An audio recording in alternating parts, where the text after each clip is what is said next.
நேயர்கள் அனைவருக்கும் வணக்கம். இந்த ஷோ எங்கேயும் சமையல் வித் மீ கார்த்திக். நம்ம நிகழ்ச்சியில் மொத்தம் 4 செக்மெண்ட் இருக்கு. ஃபர்ஸ்ட் செக்மெண்ட் எங்க வீட்டு சமையல். இல்லத்தரசிகள் சமைக்கிறது மட்டும் இல்லாமல் அவங்க டேலண்ட் என்ன அப்படின்றதையும் ப்ரூவ் பண்ணுவாங்க. அடுத்தது சமையல்.com.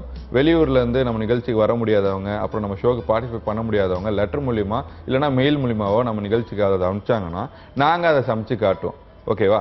ஸோ அடுத்தது வந்து பார்த்தீங்கன்னா செஃப் சாய்ஸ்.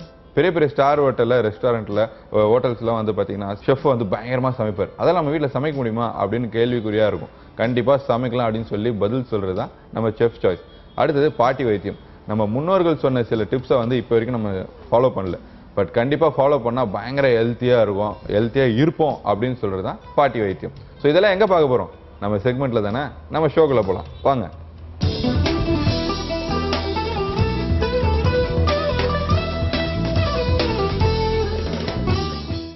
வணக்கம். வணக்கம், நல்லா இருக்கீங்களா? உங்க பேர்? தனலட்சுமி. தனலட்சுமி, என்ன பண்ணிட்டு இருக்கீங்க? திருமணத்துக்கு முன் என்ன இருந்தீங்க? என்னவா இருந்தீங்க? சாஃப்ட்வேர் இன்ஜினியரா இருந்தீங்க. அந்த வேலையை குவிட் பண்ணிட்டீங்க? அதுக்கப்புறமா ஒர்க் பண்ணினேன். ஓகே. அப்புறமா தான் குழந்தைகள் அப்படின்றதுனால அப்படியே விட்டு. குட். பட் இப்போ ஃபீல் பண்றீங்களா, சே வேலையெல்லாம் போயிருந்தா லைஃபே மாதிரி இருக்கும் அப்படின்ட்டு? அப்படிலாம் இல்லை.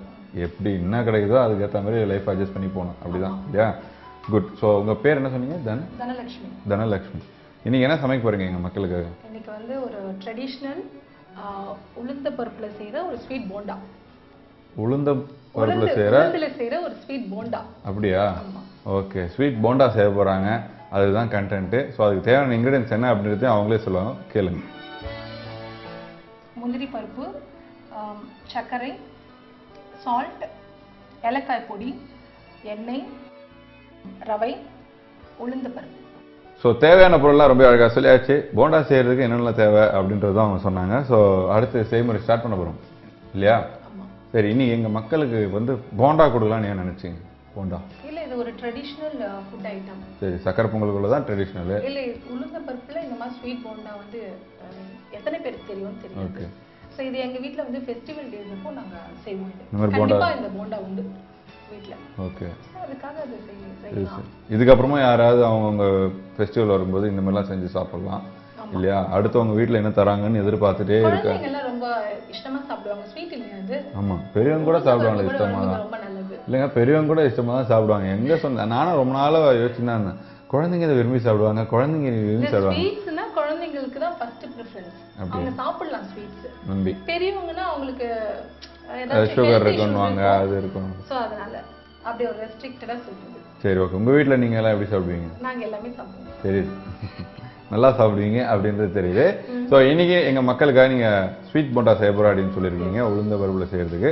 ஸோ அது செய்முறை ஃபர்ஸ்ட் ஸ்டெப் என்ன பண்ண போறோம் நம்ம? ஷூர். ஃபர்ஸ்ட் என்ன ப்ரொபோர்ஷன் சொல்லிடலாம். என்னென்ன எடுத்து அளவு சொல்லுங்க. உளுந்த பருப்பு முதல்ல மெயின் இன்கிரீடியன்ட்ஸ் வந்து 3. உளுந்த பருப்பு, ரவை, சுகர். ஓகே. உளுந்த பருப்பு, ரவை, சுகர், இந்த மூணுத்தையும் எல்லாமே 1:1:1. ஒரு கப் ஈக்குவல் ப்ரொபோர்ஷன். நீங்க என்ன மெஷர்மென்ட்ல எடுத்துக்கிறீங்களோ மூணுமே அந்த மெஷர்மென்ட்ல ஈக்குவலா எடுத்துக்கணும். சரி, ஓகே. சரிங்களா? செகண்ட் ஸ்டெப் என்ன பண்ணணும்? உளுந்த பருப்பை ஊற வச்சிடணும். எப்படி நம்ம வடை சுடுறதுக்கு ஊற வைப்போமோ அந்த மாதிரி 1 to 2 hours. அது முக்கியமா அந்த உளுந்த பருப்பு நல்லா ஊறிடணும். ஓகே, முழுகி இருக்கணும். ஊறிடணும். அதுல ஊறிடும். ஆமா, ஊற வச்சிடணும். அடுத்தது என்னன்னா ரவை. ரவையை என்ன பண்ணணும்? நல்லா வறுத்துட்டு, நெய் போட்டா நெய் போடாமலா? எதுவும் தேவை கிடையாது. வெறும் வாணலியில சும்மா வறுத்து எடுத்துட்டு அதை என்ன பண்ணிக்கணும்? ஒரு பவுல்ல டிரான்ஸ்ஃபர் பண்ணிட்டு. என்ன பொறுமையா பவுல்ல டிரான்ஸ்ஃபர் பண்றீங்க? எடுத்து பவுல்ல போட்டுட்டு சுகர் என்ன பண்ணணும்? அந்த வெது வெதுப்பா இருக்கும் இல்லையா, இந்த ரவை அந்த சூட்லயே என்ன பண்ணும்? அந்த சுகரை இப்ப நீங்க ஃபுல்லாவே செய்முறை அப்படின்னா நீங்க வாயில தான் சொல்லுவீங்க, செஞ்சு காட்ட மாட்டீங்க. செஞ்சு காட்டலாம். இப்ப செஞ்சுதானே காட்ட போறீங்க. அப்படியே பிரேக் போடுவோம். ஏன்னா மக்கள் வந்து எல்லாருமே வந்து என்ன சொல்லிக்கிட்டே இருக்காங்க, அப்ப இதெல்லாம் சும்மாவா அப்படின்னு நினைச்சிருவாங்க. இப்ப நாங்க என்ன பண்ண போறோம்னா, இந்த உளுந்த பருப்பை தனியா வச்சுட்டோம், அடுத்தது ரவையை வறுத்து வச்சிடறோம், அடுத்து இந்த சர்க்கரையில இருந்து ஆரம்பிக்கும், ஏதோ சர்க்கரையும் மிக்ஸ் பண்ணி வைக்க போறோம். ஓகே, அது பண்ணலாம். இப்போ ஃபர்ஸ்ட் என்ன வேணும் உங்களுக்கு அதை மிக்ஸ் பண்றதுக்கு? இங்க வறுத்த ரவை இருக்கு இல்லையா, இத போட்டு. ஓகே. சோ வறுத்த ரவா. ஓகே. ஓகே. ப்ரொபோர்ஷன்லாம் ஞாபகம் இருக்குல்ல? எல்லாமே ஈக்குவல் ஆஃப் தி கப்ஸ். அந்த அதானே, ஒரு கப் ரவா, ஒரு கப் உளுந்து, ஒரு கப் சர்க்கரை. Easy and simple dish. அழகா பண்ணிடலாம், சட்டுன்னு பண்ணிடலாம். சரி, ஓகே. அடுத்து என்ன வேணும்? சுகர். ஓகே இதுவும் அதே ப்ரொபோர்ஷன் எடுத்துக்கோம் சுகர் போட்டு 1 கப் சுகர் சரி இது என்ன ஆகும் மெல்ட் ஆகுமா அதுல இல்ல அரைக்கணுமா சூடோட இருக்கு இல்லையா ரவா அப்படி சொல்லுங்க அதுதான் எங்களுக்கு தேவை இந்த இளம் சூட்ல இருக்கிற ரவாவோட இந்த சுகரை போட்டு நம்ம என்ன பண்றோம் மேடம் அதாவது சிறிது அளவு எண்ணெய் ஊற்றி அதை கொதிக்க வைக்கவும் கொளுத்தவும் அப்படின்றதெல்லாம் மக்கள் தாண்டி வேற என்ன இப்ப புதுசா பண்றீங்கன்னு பார்த்துட்டு இருக்காங்க. அதனால தெளிவா பேசிடுவோம். ரவா வறுத்த ரவை வந்து அப்படியே எடுக்கிறோம் இல்லையா, அப்பவே சுகர் ஆட் பண்ணணும். வறுத்த ரவான்னு சொல்லி ஒரு 1 hour கழிச்சு நான் வறுத்த ரவை ஆட் பண்றேங்க அப்படின்னு சொன்னீங்கன்னா அந்த சுகர் மெல்ட் ஆகாது. ஸோ உடனே வறுத்துட்டு அப்படியே நம்ம ஒரு கப்ல போட்டு டிரான்ஸ்ஃபர் பண்ண உடனே சர்க்கரை எடுத்து ஆட் பண்ணணும். அப்பதான் அந்த மெல்ட் ஆகும். பாருங்க தண்ணியை தெளிச்சு கோலம் போட்டுருங்க. என்ன தேடுறீங்க? தண்ணியை தெளிச்சு மிக்ஸ் பண்ணணும். ஓகே. சோ இந்த மூணும் சேர்ந்து நல்லா இதாயிடும், மிக்ஸ் ஆயிடும். தண்ணி கலந்தாதான் மிக்ஸ் ஆகும். ஆமா. தண்ணியை கலந்து மிக்ஸ் பண்ணிட்டு நான் இல்லப்பா சொன்னது அவங்க. ஓகேவா? நீங்க தான் சொன்னீங்க தண்ணி போடுறதா மிக்ஸ் ஆகும். இல்ல வாட்டர் மிக்ஸ் பண்ணாதான் அது. ஆமா, இல்லனா வந்து உதிரியா இருக்கும்ல, அதுதான் சொன்னேன் நானு. என்ன எப்ப பார்த்தாலும் எல்லாரும் டிவி பாக்குறவங்க எல்லாம் நீங்க இப்படி சொல்றீங்க, கார்த்தி இப்படி பேசுறேன் அப்படி பேசுறேன், ஒரே கம்ப்ளைண்டா வந்துட்டு இருக்கு. தண்ணினாலே அப்படி ஆயிடுது. தண்ணினால அப்படி ஆயிடுது. அந்த மாதிரி பரவாயில்ல விடுங்க, மக்கள் வேற கண்ணோட்டத்துல பாக்குறாங்க, அப்படிதான் பார்க்க கூடாது நீங்க. சரியா? இந்த ரவை சூடா இருக்கிறதுக்கும் ஓகே இந்த சுகரை போட்டதுக்கும் அந்த தண்ணியை தெளிச்சதுக்கும் நல்லா என்ன ஆயிடும்னா பூவா வந்துரும். பின்னலாம் அப்படியே பூவா வந்துரும் அப்படின்னா நமக்கு அந்த ஒரு பக்குவத்துக்கு வர மாதிரி வந்துரும். சரிங்களா? நம்ம அது வந்து லிக்விட் ஆக கூடாது, தோசை மாவு மாதிரி ஆக்கிட கூடாது. ஏன்னா லிக்விட் ஆக்கிட்டோம்னா போண்டா போட்டா போண்டா பிரிஞ்சிடும், அப்படியே இப்படி வந்துரும். சோ போண்டா வந்து ரவுண்டா இருக்கணும் இல்லையா? ஆமா. நீங்க எவ்வளவு தண்ணி ஆட் பண்ணாலும் இது இழுத்துக்கும். ஓகே. ரவை வந்து தண்ணி இழுக்கிற சக்தி இருக்கு. ஆமா, ரவை வந்து தண்ணி இழுக்கிற சக்தி இருக்கு. பாத்துங்க, நல்லா தண்ணி இழுக்கிற சக்தி இல்ல, அது ஊற அது உப்பிடும், போய்டும். தண்ணி போயிட்டு ரவை ஊறிடும். அதுல தண்ணி எங்க போவான்? ரவாக்கு தானே போவான். அதுதான் சொன்னேன், தண்ணி ஊறுற சக்தி ரவாக்கு இருக்குன்னு நினைக்கிறேன் அப்படின்னு அவங்க சொல்ல வராங்க. என்ன பண்ணுவோம், இது அப்படியே என்ன பண்ணணும், ஒரு 10 minutesக்கு விட்டுறணும். 10 minutes அப்படியே வச்சிடணும். ஓகே. 10 minutes வச்சதுக்கு அப்புறம் விட்டுட்டு நாங்க சொல்றோம் என்னன்னு. இந்த உளுந்த பருப்பை அரைக்கிற அந்த கேப்ல இத நீங்க ஊற விடணும். எந்த குக்கரி ஷோ எல்லாம் பாப்பீங்க? எந்த சேனல் எல்லாம் குக்கரி ஷோ பாப்பீங்க சொல்லுங்க? எல்லா சேனலும் பாப்பீங்க. எல்லா சேனல் மாத்திரச்சு. தெரியுது, அந்த பணிவு பக்குவம் உங்ககிட்ட அள்ளி இருக்கும்போதே தெரியுது. அப்படியே கேமரால நம்ம மட்டும் தான் தெரியணும், கிட்ட போய் சமைக்கிறீங்க பாருங்க, அது வரைக்கும் தெரியுது. சோ இது வந்து ஒரு 10 minutes ஊற வச்சதுக்கு அப்புறம் பார்க்கலாம் அப்படின்னு சொல்லிட்டீங்க இல்லையா? அந்த மீன்வேல் ஏதாவது நம்ம பண்ணுமா? இது ஊறின் இருக்கிற சமயத்துல நம்ம என்ன பண்ணணும்னா உளுந்த வந்து அரைச்சு எடுத்துக்கணும். உளுந்து அது நீங்க சொல்லுங்க எப்படி? ஆமா, வந்து மெதுவடா பக்குவத்துக்கு அந்த மெதுவடை எப்படி நம்ம கொரகொரன்னு கிடையாது, மெதுவடை வந்து ஆமா நைஸா உப்பி தண்ணியை தெளிச்சு கிரைண்டர்ல நல்லா அரைச்சு எடுக்கணும். மிக்ஸிலயும் அரைச்சுக்கலாம், ஒண்ணும் தப்பு இல்ல. ஓகே, அரைச்சுக்கலாம். பட் மிக்ஸில அரைக்கிறச்ச வந்து ஒரு சின்ன டிப்ஸ். ஓகே. இந்த ஆப்பன் சோடா இருக்கு இல்லையா, அத வந்து ஒரு பிஞ்ச் நம்ம வந்து அத போட்டோம்னா நமக்கு அந்த வித்தியாசம் தெரியாது, கிரைண்டர்ல அரைச்ச மாதிரியே இருக்கும். அது மாவுதானா அப்படின்றது தெரியாதா இல்ல எப்படி? அந்த ஒரு இது மாதிரி உளுந்தம் பருப்பை வச்சாச்சு அந்த பக்குவத்துக்கு அந்த மாவு இருக்கும். நார்மலாவே கிரைண்டர்ல அடிக்கிற மாவுக்கும் மிக்ஸில அடிக்கிற மாவுக்கும் நிறைய வித்தியாசம். கண்டிப்பா. சோ அத கொஞ்சம் பேலன்ஸ் பண்றதுக்கு நம்ம இந்த ஆப்பன் சொல்லுவோம். ஓகே. சின்ன வயசுல பரதநாட்டியம் எல்லாம் கத்துக்கிட்டீங்களா? தெரியும், டான்ஸ்லாம் தெரியும். அப்ப டான்ஸ் ஆடுறீங்களா எங்களுக்காக? பரதநாட்டியம் 2 ஸ்டெப் போடுங்க. அப்படி பரதநாட்டியம்ல பாட்டு பாடுவீங்களா? எல்லா கலைகளும் கத்து வச்சுக்கிட்டு நீங்க வந்து இப்போ போண்டா செய்யறேன் அது செய்யறேன்றீங்களா? ஃபர்ஸ்ட் சொல்லிருந்தீங்களா உங்களை ஆட விட்டுருப்போம்ல. ஆமா, அது நான் கணக்குல வச்சுக்கிறேன், போகும்போது பைசா குடுத்துறேன். சரி, ஓகே, சூப்பர். நீங்க வந்து ஒரு டிப் இல்லையா, நம்ம வந்து கிரைண்டர்ல ஆட்டல மிக்ஸில தான் போட்டு அரைக்கிறோம் அப்படின்னா ஒரு பிஞ்ச் சோடா மாவு போட்டுட்டு மாவை அமைதியா விட்டுட்டு அதுக்கப்புறம் எடுத்துட்டு நம்ம சுட்டோம்னா வித்தியாசமே தெரியாது. என்னைக்குமே நாங்க வந்து சுமாரா செய்வோமா இல்ல சூப்பரா செய்வோமா அப்படின்றது தெரியல, ஆனா இன்னைக்கு ஃபுல்லா காமெடியா சமைச்சுக்கிறோம் அப்படின்றது மட்டும் எனக்கு தெரியுது.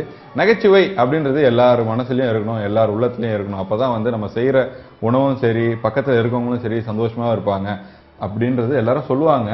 சந்தோஷம், அதாவது நகைச்சுவை அப்படின்னு ஒரு விஷயம் தான். என்ஜாய் பண்ணி பண்ணணும். அப்படி சொல்லுங்க, சிரிச்சுக்கிட்டே இருக்கணும்னா சொல்றேன், எந்த வேலையை பார்த்தாலும் நம்ம என்ஜாய் பண்ணி பண்ணணும். அப்பதான் அந்த ஃபுட்ல அப்படி இப்படி எதனா ஒரு இன்கிரிடியன்ட் குறைஞ்சா கூட டேஸ்டா இருக்கும். நல்லா இருக்குது. சின்ன சமைக்கணும் அப்படின்னா நல்லா இருக்கு. ரெண்டாவது டிப்பா? சரி, நீங்க அடுத்த டிப்பு சொல்றதுக்கு முன்னாடி கை கழுவிட்டு வந்துருங்க பாத்துக்கலாம்.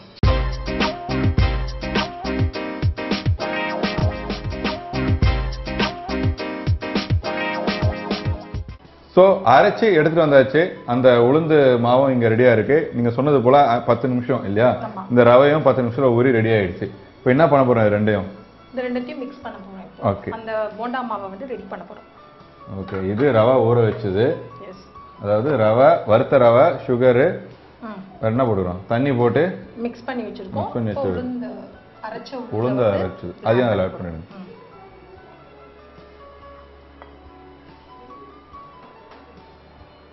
ஸோ கவனமாக பாருங்கள். ஏன்னா போண்டா செய்கிறது அப்படின்னா நிறைய பேர் வந்து ரொம்ப லிக்விட் கண்டென்ட்டாக செஞ்சுருவாங்க. கடைசியில் போண்டா வரல, ஏதோ குட்டி குட்டியாக வந்தது அப்படின்னு சொல்லுவீங்க. அப்படிலாம் பண்ணக்கூடாது. போண்டாக்கு ஓரளவுக்கு திக் கண்டென்ட்டாக இருந்தால் தான் நம்ம அப்படி உருண்டை பிடிச்சி அப்படி போடும்போது அந்த ஷேப்பு கரெக்டாக இருக்கும். அப்படி இதில் ஒரு விசேஷமான விஷயம் என்னன்னா, வெளியே கம்மி சமைக்கணுமா? அப்புறம் இந்த உளுந்த பருப்பு அரைக்கிறது தான். இந்த உளுந்த பருப்பு அரைக்கிறது தான் விசேஷமே. விசேஷமானது. அதாவது கேர்ஃபுல்லா பண்ணணும் நீங்க. ரொம்ப கேர்ஃபுல்லா. ஓகே ஓகே, சரி. கொஞ்சம் பிஞ்ச் சால்ட் போடுங்க இதுல. கொஞ்சம் பிஞ்ச் சால்ட். ஏன்னா அது என்ஹான்ஸ் பண்ணி கொடுக்கும் அந்த சுகர் உடைய. இல்லங்க, நீங்க சொன்னது சொல்லுங்க. விட்டுருங்க. ஓகே, உப்பு போட்டா கித்திப்போட தன்மை வந்து துண்டா தெரிய ஆரம்பிக்கும். நல்லா இருக்கும். இன்னும் கொஞ்சம் கொட்டிட்ட உப்பா? வேணும் வேணும், ஒரு பிஞ்ச் தான் போடணும். இன்னும் கொஞ்சம் நீங்களே தான். அப்புறம் வந்து ஏலக்காய் தூள். ஏலக்காய் தூள் தாங்க. உப்பு ஆட் பண்ணியாச்சு. கொஞ்சம் இருக்குங்க.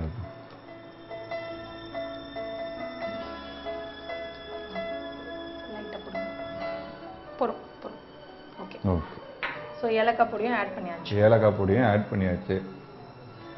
பாத்தீங்களா மாவுனுடைய கன்சிஸ்டன்சி எப்படி இருக்கு? ஆமா, திக்கா இருக்கு. இப்படி எடுத்து இந்த போண்டா விட்டோம்னா வரணும். Okay okay. நான் அதுதான் மறுபடியும் சொல்றேன் மக்கள். ஏன்னா நிறைய பேர் பண்ற தப்பே என்னன்னா இது எல்லாமே அரைச்சி எல்லாம் ரெடி பண்ணி வச்சிருவாங்க. அந்த தண்ணி கண்டென்ட் மாதிரி ஆக்கிடுவாங்க. பிரச்சனை இல்ல, தண்ணியா ஆயிட்டா கூட இன்னொரு டிப் இருக்கு. சொல்லிடுங்க டிப். இதுல வந்து நீங்க என்ன பண்ணிக்கலாம், கொஞ்சம் மைதா ஆட் பண்ணிக்கலாம். மைதா பேட் ஃபார் ஹெல்த் அப்படின்னு சொல்லுவாங்களே. பேட் ஃபார் ஹெல்த் தான், கொஞ்சம் அட்ஜஸ்ட் பண்ணிக்கிறது. ஓகே, அப்ப கொஞ்சோண்டு மைதா மாவு போட்டு கொஞ்சம் மைதா மாவு போட்டுட்டு நீங்க இது பண்ணிக்கலாம். சோ இப்போ இது ரெடி ஆயிடுச்சு. இன்னொரு முந்திரி பருப்பு. முந்திரி பருப்பு. ஆமா, இல்ல முந்திரி பருப்பு எவ்வளவுக்கு எவ்வளவு போடுறோமோ அவ்வளவும் நல்லா இருக்கும் சாப்பிடும்போது. ஒரு பைட்டுக்கும் முந்திரி பருப்பு வரும். போண்டால முந்திரி பருப்புலாம் இருக்குமா என்ன? இது வரைக்கும் சாப்பிட்ட ஸ்வீட் போண்டால போண்டா இல்லையா? ஏங்க நான் மட்டும் நான் கார போண்டா பத்தி பேசினுக்கிறேன். ஸ்வீட் போண்டா நாங்கள் தான் டீ கடையெல்லாம் உட்காந்து சாப்பிட்டுருக்காங்க. அவங்க முந்திரி பருப்புலாம் போட்ட மாதிரியே இல்லையா? சாப்பிட்றச்சு அந்த முந்திரியோட சேர்ந்து அந்த நீங்க சொன்னீங்களே சந்தோஷம். எஸ், அப்படியே அள்ளி அள்ளி போடுறது. வாயில அது வந்து தட்டுப்படும் சாப்பிடும்போது. தட்டே கிட்ட வச்சினா தட்டு பட்டுனே இருக்கும் நம்ம பக்கத்துல. சோ எவ்வளவு போடுறீங்களோ அவ்வளவு நல்லது. போட்டுக்கலாம் உங்க சௌகரியம். ஓகே. சோ முந்திரி பருப்பு இல்ல நான் எல்லாமே பாருங்க அதை நான் வறுத்து போடல. அப்படியே தான் டைரக்டா போட்டுருக்கேன். ஆனா குட்டி குட்டியா கட் பண்ணி வச்சு போட்டுருக்கேன். ஆமா, இல்லனா அன்ஈஸியா இருக்கும் சாப்பிடுறது. இது ஆல்மோஸ்ட் பக்காவா ரெடி ஆயிடுச்சு. இப்போ நம்ம வந்து பாத்தீங்கன்னா ஒரு பேன்ல வந்து எண்ணெய் ஊத்தி ஹீட் பண்ணிட்டு இது அழகா நீங்க ஏதோ பவுலிங் மாதிரி பண்ணீங்களே, பால் எல்லாம் தொச்சு அந்த மாதிரி எடுத்து ரெடி போட்டு போட்டு போட்டு போண்டா ரெடி பண்ணிடலாம். என்ன கலர்ல வரணும்? அது வந்து குலோப் ஜாமுன் மாதிரி இருக்கும். குலோப் ஜாமுன்னா ரொம்ப கருப்பா பாக்கிறதுக்கு அது கருப்பா ஆகாம கருக விடாம கருக்கிறதுக்கு முன்னாடி இருக்கிற stage. Okay okay. Gulab jam golden brown. Okay. So gulab jam colour உங்க எல்லாருக்கும் தெரியும். எங்க வீட்டில் ரொம்ப கருப்பா இருக்குமே குலோப் ஜாம், தீய வச்சு கொடுப்பாங்க அந்த மாதிரினா அது தப்பான குலோப் ஜாம். அதுக்கு முன்னாடி ஸ்டேஜ், அதாவது கருப்பாக முன்னாடி ஒரு stage golden brown. Golden brown சொல்லியிருக்காங்க பாருங்க, கோல்டன் ப்ரௌன் சொன்னா தெரியாதா? அப்ப இருங்க, இதை நாங்கள் க்ளோஸ் அப்ல அப்படியே செஞ்சு காட்டுறோம். பாருங்க எப்படி இருக்குன்னு. அப்படியே டிஸ்பிளேல பார்க்கலாம். ஓகே.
ஸோ ரொம்ப பிரமாதமாக சுட சுட ஸ்வீட் போண்டா ரெடி பண்ணியிருக்காங்க. கண்டிப்பாக இது ஒரு அல்டிமேட்டான ஒரு வீட்டில் எல்லாருமே செய்யக்கூடிய ஒரு ஸ்வீட் அப்படின்னு கூட இதுக்கப்புறம் நம்ம பண்ணிக்கலாம். ஏன்னா போண்டா செய்யறதுலாம் ரொம்ப கஷ்டம் போல இது, அதெல்லாம் ரொம்ப நேரம் ஊற வைக்கணும் அப்படின்ற ப்ராசஸ்னால அதெல்லாம் செய்ய மாட்டாங்க. டீ கடையில் போனால் போண்டா இருக்குது வாங்கி சாப்பிட்றலாம் அப்படின்ற ஒரு நினைப்பில் இருப்பாங்க. பட் கவலைப்படாதீங்க, இதுக்கப்புறம் நீங்கள் வீட்டில் ஈஸியாக செஞ்சு சாப்பிட்றதுக்கு என்னென்னலாம் டிப்ஸ் கொடுக்க முடியுமோ அத்தனை டிப்ஸையும் போட்டு உங்களுக்காக சொல்லி கொடுத்துருக்காங்க. அதாவது இந்த உளுந்த பருப்பில் சோடா மாவு போட்டு அதை அரைக்கிற அளவு வரைக்கும் சொல்லி கொடுத்துருக்காங்க. அப்படின்னா பார்த்துக்குங்க. அது எதுக்காக அந்த சோடா மாவு போனால் அந்த பஃப் வரும், அது வந்து கிரைண்டர்ல நம்ம அரைக்காம மிக்ஸில அரைப்போம். சரி, ஓகே. இது இல்லாமல் எங்கள் மக்களுக்கு ஏதாவது சொல்லணும்னு நினைக்கிறீங்களா? எஸ்பெஷலி இந்த போண்டா சுடுறச்சு எண்ணெய் வந்து ரொம்ப காய விடக்கூடாது. மீடியம் ஃப்ளேம்ல வச்சு தான் நம்ம இந்த போண்டாவை சுடணும். ஏன்னா மேல அவுட்டர் லேயர் குக் ஆயிடும், ஆனா உள்ள இருக்கிற இன்னர் மாவு வந்து குக் ஆகாது. ஸோ நம்ம என்ன பண்ணணும், ஈஸியாக அது மேலே வந்து கருக ஆரம்பிச்சிடும். அதனால் நம்ம என்ன பண்ணணும், ஃபஸ்ட்டு எண்ணெயை நல்லா ஹீட் பண்ணிவிட்டு அப்புறம் மீடியம் ஃப்ளேமில் வச்சுட்டு அதுக்கப்புறம் போண்டா போடணும். Okay okay okay. ஹீட் ஆனதுன்னு தெரிஞ்சதுக்கப்புறம் நம்ம ஸ்லோ ஃப்ளேமில் வச்சுட்டு மீடியம் ஃப்ளேமில் வச்சுட்டு அதுக்கப்புறம் அந்த மாவு கொஞ்சம் கொஞ்சமாக தொக்கா போட்டோம்னா நம்மளுக்கு இந்த போண்டா ரெடி ஆகிடும். அப்போ தான் எல்லாமே ப்ராப்பராக வந்து குக் ஆகிருக்கும். Okay, super. இதில் இருக்கிற டிப்பு. ஸோ இது இல்லாமல் இன்னொரு டிப்ஸ் இருக்கா? அட்டகாசங்க, நீங்கள் டிப்ஸுக்குன்னே வந்த மாதிரி அழகு குறிப்பு நீங்கள் கண்டிப்பாக சொல்லலாம், சொல்லுங்க. ஸோ இப்போ ஸ்கின் நல்லா அங்கே பளிச்சுன்னு இருக்கணும் அப்படின்னா, அதுவும் எஸ்பெஷலி சம்மர் சீசனில் தான் வந்து அந்த ஸ்கின்னுக்கு நிறைய இன்ஃபெக்ஷன் வரும் இல்லையா? ஸோ ஸ்கின் டேன் ஆகுறது அந்த மாதிரிலாம் நடக்கும். ஸ்கின்னே டேன் ஆகி இருந்ததுன்னா என்ன பண்ணுறது? ஸோ அவங்க என்ன பண்ணலாம் அப்படின்னா, நைட்டு தூங்க போகிறதுக்கு முன்னாடி சந்தனம், அரைச்ச சந்தனம், கஸ்தூரி மஞ்சள். ஸோ சந்தனத்தை அரைச்சிட்டு கஸ்தூரி மஞ்சள் அது பவுடராவோ இல்லை கஸ்தூரி மஞ்சள் கிழங்க வந்து அரைச்சியோ ரெண்டு மிக்ஸ் பண்ணி ஃபேஸ்ல நல்லா ஒரு பேக் மாதிரி போட்டுட்டு தூங்கிடணும். நைட் எல்லாம் தூங்கிடணுமா? பெட் பில்லோ எல்லாமே ஒரு மாதிரி கலர்ல இல்லாட்டி நீங்க இன் பிட்வீன் கூட எழுந்துட்டு என்ன பண்ணிடலாம், நல்லா ஒரு half an hour ஃபேஸை வாஷ் பண்ணிட்டு இதை ரெகுலராக நம்ம செஞ்சுட்டு வந்தோம்னா கண்டிப்பாக ஸ்கின்ல வந்து ஒரு க்ளோ தெரியும். ஓகே, இதை நானாவே ட்ரை பண்ணியிருக்கேன். ஓகே, அதனால வந்து என்னால் கான்ஃபிடென்ட்டாக சொல்லுவேன். என்ன சொல்ல வரீங்க? உங்கள் ஸ்கின் க்ளோவாக இருக்குன்னு சொல்ல வரீங்களா? கான்ஃபிடென்ட்டாக சொல்கிறாங்களா அவங்க ஸ்கின் க்ளோவாக இருக்கு? நான் ட்ரை பண்ணியிருக்கேன், அதனால நான் உங்களுக்கு சொல்கிறேன். இது வந்து கேட்டு நான் உங்களுக்கு டிப்ஸ் சொல்லலை. ஓகே ஓகே, நான் எக்ஸ்பீரியன்ஸ்ட் அதனால சொல்கிறேன். ஸோ நீங்கள் கஸ்தூரி மஞ்சளையும் அரைச்ச சந்தனத்தையும் மிக்ஸ் பண்ணி ஃபேஸில் நைட்டுன்னு கூட கிடையாது, நம்ம ரெஸ்ட்டாக இருப்போம் இல்லையா நைட், அதுக்காக நம்ம நைட் சொல்லுவோம். இல்லை வெளியே போயிட்டு வந்தோம் இல்லை வீட்டில் இருக்கும்போது ஒரு சாயங்கால நேரத்தில் ஃபேஸில் அப்ளை பண்ணிட்டு அப்புறம் நல்லா சில் வாட்டர் போட்டு நம்ம ஜென்டலாக ஃபேஸை வாஷ் பண்ணிட்டோம் அப்படின்னா நமக்கு ஒரு நல்ல ஒரு பிரகாசம் தெரியும்.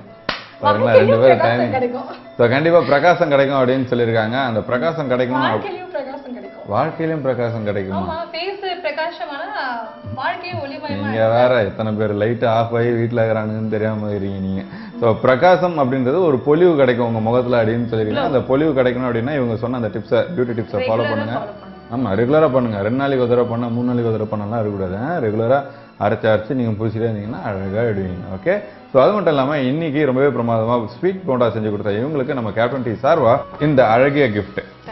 என்ஜாய் பண்ணுங்க. இந்த மாதிரி இன்னும் வெரைட்டியாக நிறைய விஷயங்கள் செஞ்சு மக்களுக்கும் காட்டுங்க, உங்கள் வீட்டில் இருக்கவங்களுக்கும் சமைச்சு கொடுங்க. சரியா? நன்றி.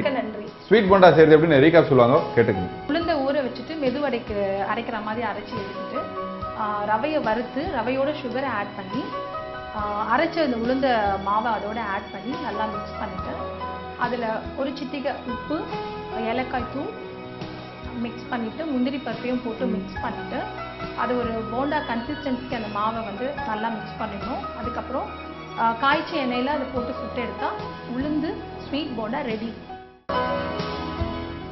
எங்கள் வீட்டு சமையலில் நீங்கள் பார்ட்டிசிபேட் பண்ண இந்த நம்பருக்கு கால் பண்ணுங்கள் 9840042025.